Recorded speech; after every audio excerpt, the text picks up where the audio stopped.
Hello there guys, RMP792 here. Right, I believe we are up to Discovery Season 2 Episode 7. So this is the one just after they've been to Saru's homeworld, and they're still sort of hanging around in orbit because there's weird wibbly-wobbly time stuff going on. And Michael toddles off to Vulcan to go and investigate the ongoing Spock plot. So I kind of didn't like this episode much. I mean, I'm not entirely sure why.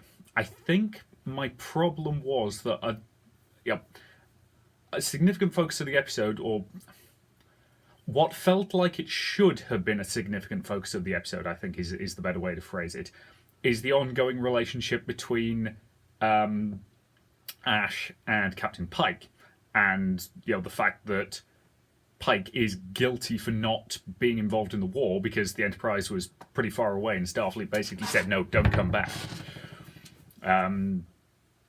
So he feels guilty about that, and then he's got the whole pent-up Ash is part Klingon and killed a member of the crew, even though he's now not dead because science reasons. And so that they've got that whole thing going on. And honestly, that kind of bores the bejesus out of me. Again, it feels like there should be some interesting character drama here, but I don't know if it's the way it's written or the way it's being performed, but there's something about it that's just not clicking with me. As I say, if you compare it to the relationship that we've only briefly seen between Stamets and the engineer they rescued, that has a similar, head-butting, attitude, but it's somehow way more entertaining to watch. And again, I don't know if that's the performance or the writing or just the fact that the characters there are butting heads over the fact that they're both brilliant but in different ways, as opposed to the characters here butting heads because they've both got different kinds of guilt and they're taking it out on each other. So something about that relationship just isn't particularly interesting to me. And then the other half of the episode was, Michael goes back to Vulcan and we finally see Spock. And he's crazy! Oh boy. So, I've been looking forward to seeing Spock in a tentative way, I think is the best way to describe it. Because, let's face it, following Leonard Nimoy, it's I would not want to be that actor. He literally defined the entire Vulcan species. And don't get me wrong, Zachary Quinto, I think, did a very good job in the Star Trek films. But, they're going in a different direction here. And there's nothing wrong with that, but the Zachary Quinto version had the advantage of it being a parallel universe. So the fact that there were little details about his version of Spock that weren't quite right, you could excuse by basically having the timeline having been futzed with. Whereas this version presumably has to fit in with the original timeline. So goodness knows what's going on there. So yeah, but as I say, he doesn't really do much this episode. He mostly mumbles random numbers and faffs on with things like that, and it's for for having teased him for half a season, this actual reveal is quite disappointing. But yeah, as I say, so there's basically two plots going on in this episode, and I think I'm gonna get the overarching one out the way first, and then focus on what the actual focus of the episode is afterwards. So the Spock plot really is effectively the B story in this. And it's basically revealed that somewhere along the way Amanda found him somehow, brought him back to Vulcan and hid him in some sort of cave full of telepathic stones. I'm assuming they're all meant to contain Katras or something like that. And what looked like the Kishara in the middle of the room. I'm assuming that's not the original Kishara. I'm assuming that's a copy. For anyone who hasn't bothered watching Enterprise, seasons 3 and 4 are really good. You should actually watch them.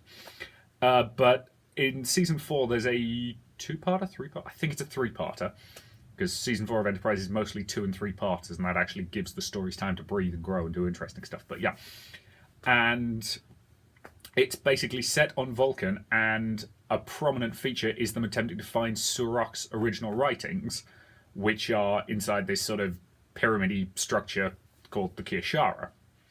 And that ends up sort of significantly changing Vulcan culture because they find the originals, not the ones that have been corrupted over time, and they're able to sort of look at them and go, oh, okay, so he thought this was fine, and we've moved away from that, and maybe we can learn something from this.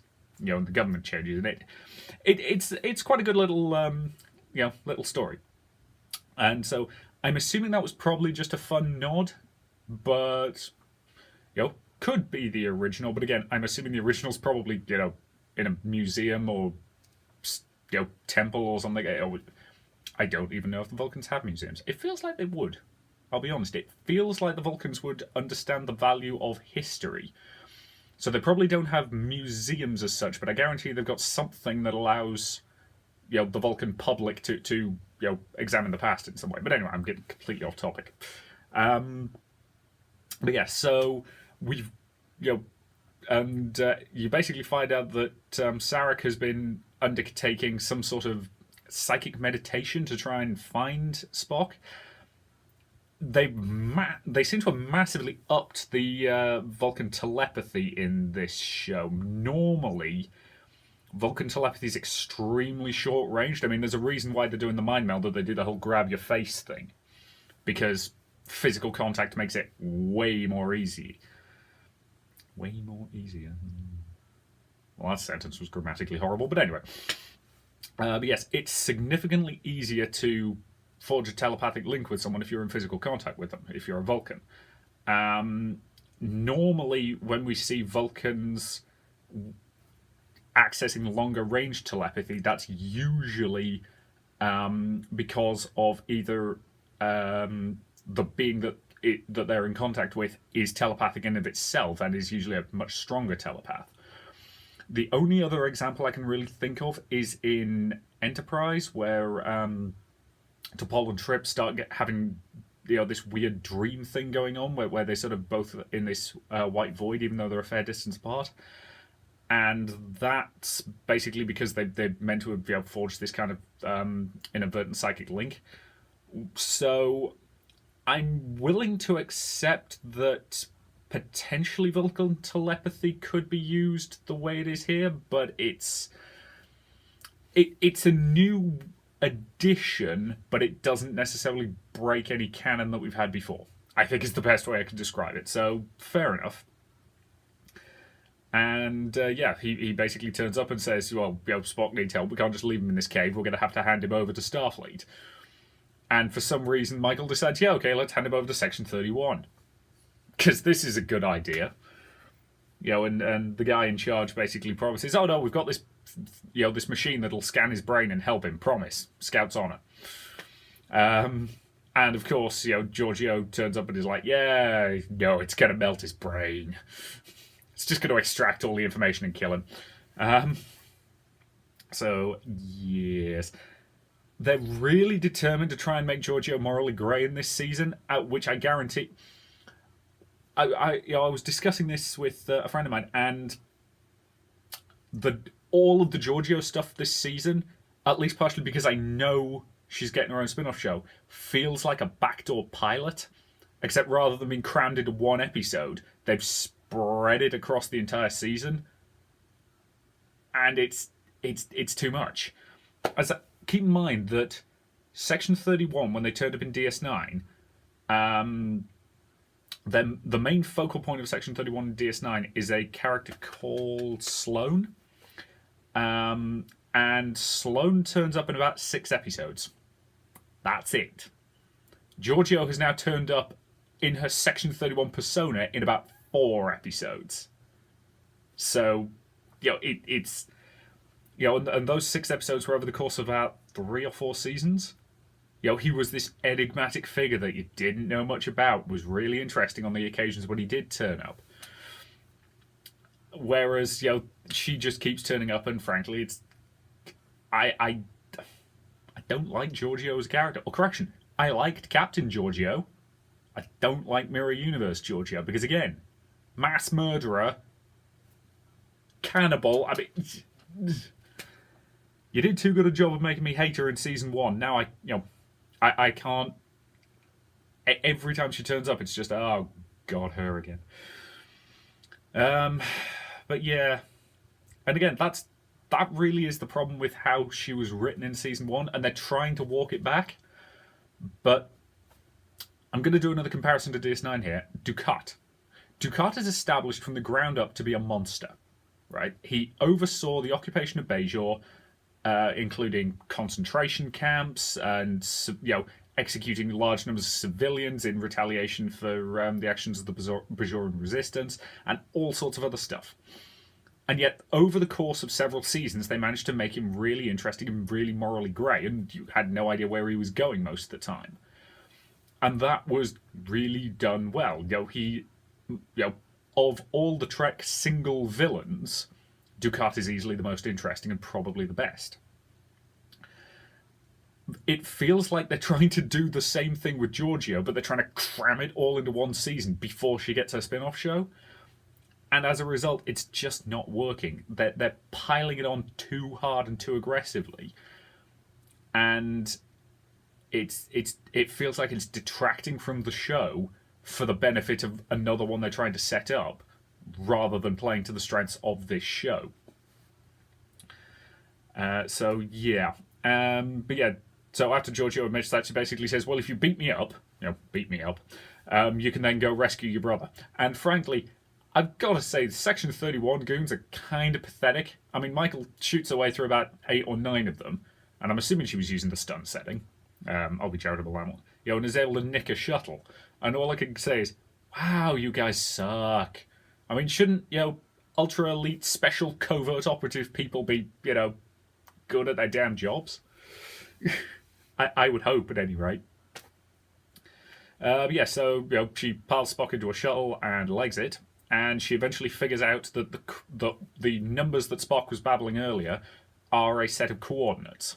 They couldn't figure out that earlier because they were sort of backwards, which they imply that Spock had effectively something similar to dyslexia or dyspraxia when he was a kid, and that he sort of regressed to that, which is why why he was writing the numbers in the wrong way.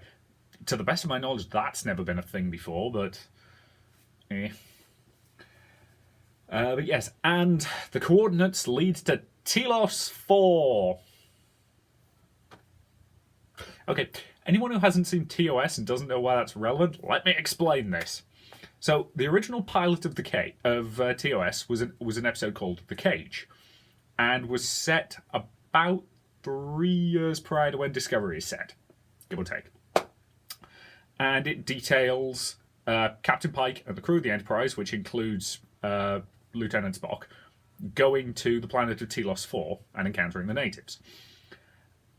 Specifically the psychically gifted natives. I mean, this is classic 60s Trek where they've all got giant heads that you can see their brains through. It's great. The Telosians are great fun. And then when they needed to effectively make an episode on zero budget for the first season of TOS, they came up with the idea of basically taking the Cage, or taking the footage they had for the Cage, and then making that flashbacks. So they made a 2-parter called The Menagerie. And the premise of The Menagerie is Captain Pike has been critically wounded, and things do not turn out brilliantly for Pike, I'll be honest. Because what basically happens is there's some sort of radiation leak or some sort of accident on a planet where he's teaching, and he basically ends up going in and rescuing a whole bunch of cadets, but in so doing he gets exposed to a damn near fatal amount of radiation, and he's confined to a sort of high-tech wheelchair. And if you've ever seen the thing from classic Trek of the box with the blinky light on it and the guy looking really, really emaciated and really awful, that's Captain Pike, and he ain't getting better. Sorry anybody who's watching Discovery and liking this version of Captain Pike and wondering what's going to happen to him. It ain't good. Sorry. But they basically, Spock basically takes Pike, steals the Enterprise out from under Kirk, and sets a course for Telos 4, which, for some bizarre reason, because it's 60s writing, is the going to Telos 4 is now the only death penalty offense in the Federation. I'm not even kidding. That's literally what they state in the episode. It's terrible, but it's great. But yeah, and Kirk and a Commodore who's with them, who he's with, who was basically in command of this base where Spock was, where Pike was. Eventually catch up with the Enterprise, and they can't stop the ship going to Telos 4, so they hold a court-martial. And evidence for this court-martial is basically video evidence, which is the footage from the cage. So that's how they weave it in. And it's basically revealed that the Telosians have incredibly powerful psychic powers to the point where they can't make you do stuff, but they can make you see things. And they can make you see anything they want. So, there's one point where the Enterprise crew is trying to get into their base by using a phaser cannon to effectively open up a side of a mountain.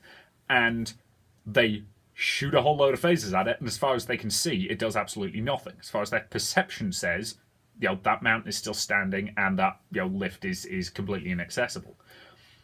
And whereas what actually happened is the phaser did exactly what it should have done. It blew the top right off the goddamn mountain. But they still can't get in because they can't see the door, because that's how powerful the Telosians are. And what the Telosians are basically... It's revealed that a starship crashed on that planet quite some time ago, and there was only one survivor, a young girl who was very, very badly injured. And they managed to save her life, but when they were putting her back together, they didn't really have a reference point for human. So she looks, so she's got a hunchback and a deformed face and so on and so forth. And being the 60s, she's described as being absolutely horrific, whereas she's basically, a very pretty girl with some stuff on her face and a bit of a hunch. It was the 60s. And what they basically promise is that, they will keep looking after her. And eventually, they basically, when Pike comes back, they say, we will look after him as well. And he will perceive, he will see and feel everything as if he had a working, functioning body again. And, he'll get to live with this girl who he had genuinely come to, care for back in the cage. So, he gets a sort of happy-ish ending. But, Telos 4 is still out of bounds. So this is way before the menagerie.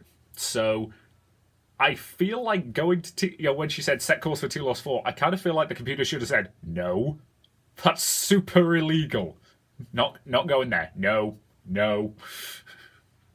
Yeah, so I think the plan is basically take Spock to Telos 4 because he knows that the super powerful psychics there can fix his brain. Which, given that it's called the cage and the menagerie because they originally pretty much wanted humans for their zoo. But yeah, but no, I'd recommend the cage and the menagerie. Or the cage is interesting to watch. The menagerie is kind of important to watch, is what I would say. But if you've just watched the cage, don't immediately watch the menagerie because again.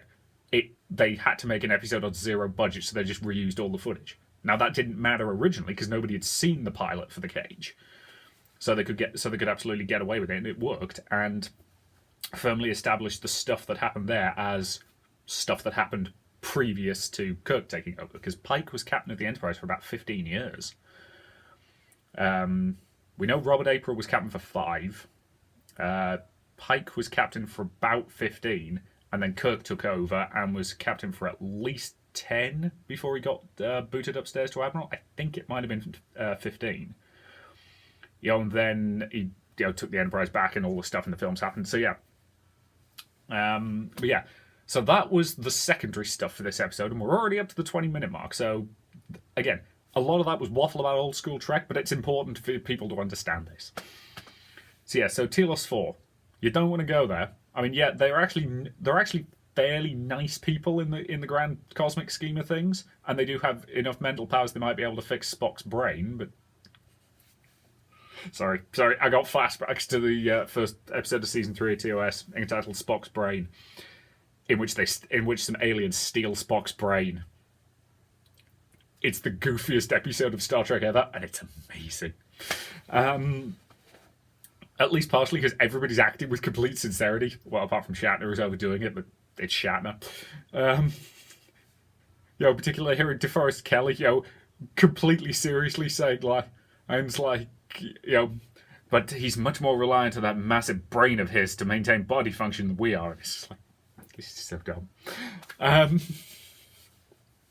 But yes, and then you've got what's actually the main plot of the episode, which is there's a sort of temporal anomaly bubble thing left over from the Red Angel's appearance, and that hasn't happened before, which is interesting.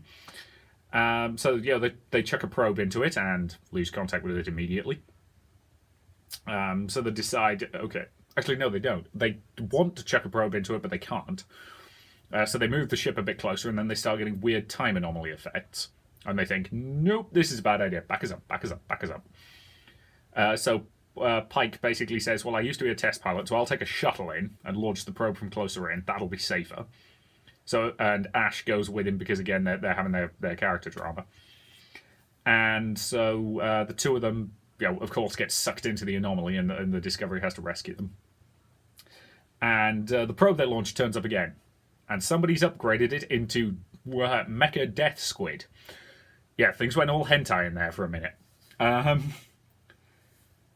So that had clearly been upgraded with future tech and was clearly downloading their database, presumably from information on the Red Angel. So I think, or I'm guessing here, but this makes sense, we're dealing with either more of the temporal Cold War stuff that Enterprise did, where the entire point is that there's lots of different factions in the future, all of whom now have access to time travel to one level of sophistication or another, and they're all trying to futz with history for their own benefit, or all of them have the potential to do it, and they're all effectively trying to, they don't want to start futzing with history, because if they start, everybody else will start, and then it turns into a war across time, basically, which feels like a bad idea. So it could be something to do with that, or we could be looking at the Red Angel has acquired some technology they're not supposed to have. So, for example, they've stolen some sort of prototype time travel machine, and then the Starfleet of the future, or some sort of similar organization, is attempting to catch them.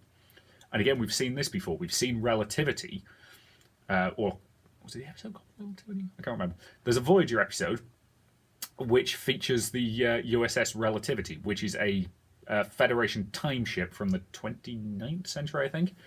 And part of their job is to effectively police the space-time continuum from people trying to futz with it. And in this case, it was a guy who basically had decided he wanted to go back in time and destroy Voyager. And they were effectively trying to prevent that. They went about it in the stupidest way possible, but it's Starfleet. What do you expect? Or actually, would they be Time Fleet? But yeah. So I suspect we could be looking at something like that, though I wouldn't expect something that Starfleet modified to, attempt to throttle the captain. Or, no, it was trying to throttle Ash, wasn't it? Because, of course, that built into the drama between them when he sees a flash forward of him shooting Ash. Whereas he's not actually shooting Ash, he's shooting at the metal tentacle thing wrapped around his neck. Side note, how exactly was their shuttle still maintaining air pressure after that? Just curious, because big metal spiky arm punches through your cockpit window. That's not going to do any good for your atmosphere supply, guys. They never addressed that. Even if there was just some line about the emergency force field being up or something like that, I'd have been fine with it. But nope, no idea. So yeah, that was a bit lacking. But no, and the rest of the episode is basically just the fun adventure plot of them trying to get them, and it's like 90% science bollocks, because of course it is. And Stamets is able to sort of see time slightly differently as a result of what he's done to his brain with his tardigrade DNA. which helped him during the Harry Mudd incident and is helping now, because he's able to sort of track them across. Because basically time is wibbly in this temporal anomaly, as you would expect, and they get rescued at the end, and he and Ash come to a bit of an understanding, and it's kind of hard to talk about this plot because it's like 90% moment to moment action and moment to moment character stuff without feeling like it's going to impact much beyond those two no longer yelling at each other or being sarcastic assholes at each other. So yeah, that again, the person I was talking to said they really enjoyed this episode because they enjoyed the the anomaly stuff and the trying to get them back stuff, and yeah. Again, I think this is another episode that suffers from trying to do too much at once. Because it's trying to have the Spock plot and the rescue the crew members drama plot going on. I think, to my taste, it needed to focus more on one or the other, rather than try and do both at once. I think if you'd cut the Section 31 stuff entirely and just had Michael, be on her way back to the Discovery to hand Spock over, and then she realizes what the numbers mean and decides she wants to take a risk and trust Spock, and go to Telos, and actually have that be an interesting dilemma of whether or not she should risk going to this, this planet that she could get executed for going to. Still dumb, still hilarious, still great. Whether she wants to risk that for him or just go back to the Discovery and potentially hand him over to Starfleet, and then drop the Section 31 stuff and focus the rest of the episode on more of the character drama between Ash and Pike. I probably would have enjoyed this episode more, but again, it felt like everything was struggling to fit into the runtime, and it just missed the mark with me, I think. Again, there was some fun stuff in there, and the effects, as ever on this show, are freaking gorgeous. I mean, just, oh my god, this is such a good looking show from an effects point of view. I still don't like the design of the Discovery, but just, oh. But the effects team are doing an absolutely ridiculously stellar job. They are just holy Hannah. But yeah. So, yeah, strip the Section 31 stuff out because I just don't care about that. Give that time over to actually, because again, Star Trek has again done examples of taking antagonistic characters and making them like each other really well before. And the prime example of that, and I'm going to DS9 again because still the best Star Trek show, is Miles O'Brien and Julian Bashir. Because when they first meet each other, they kind of can't stand each other. And by the end, they're best goddamn friends.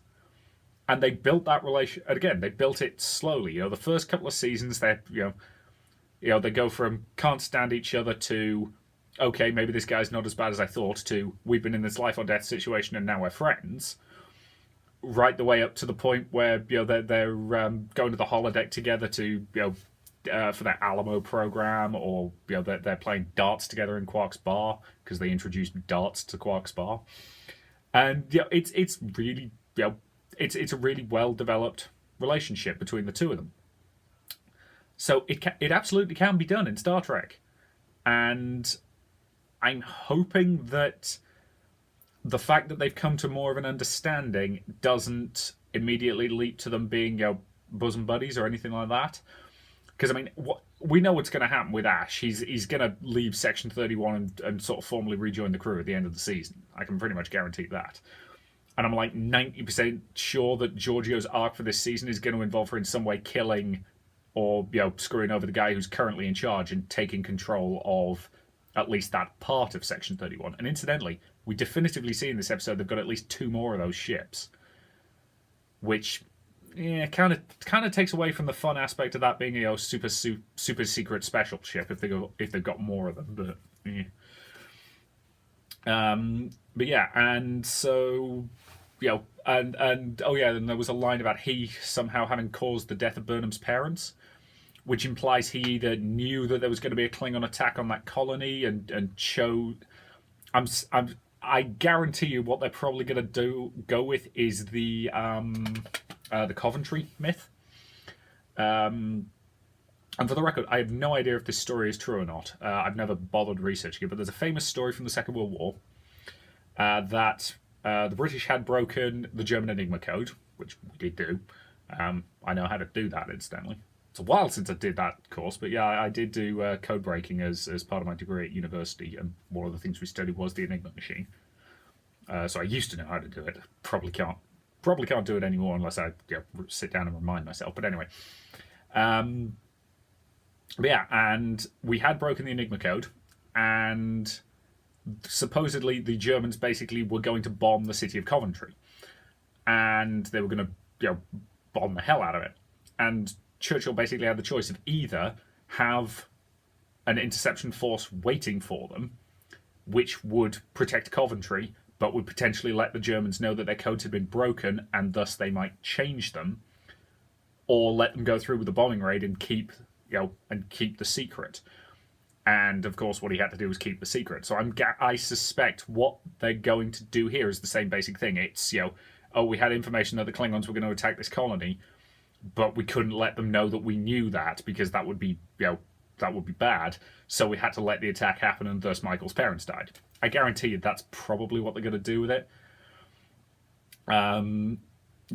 She of course is going to forgive him and yada yada yada, and then in some way he's going to die, leaving the road open for Giorgio and her spin-off show.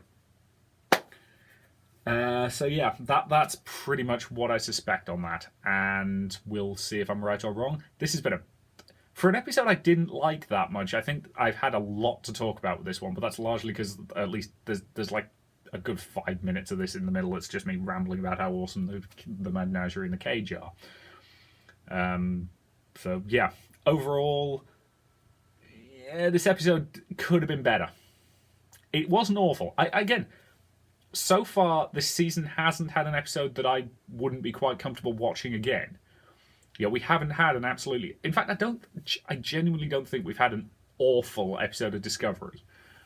The problem has always been that I can see where they could have improved, and the fact that they're skating by on fine rather than pushing for great is what's disappointing to me, in much the same way that Voyager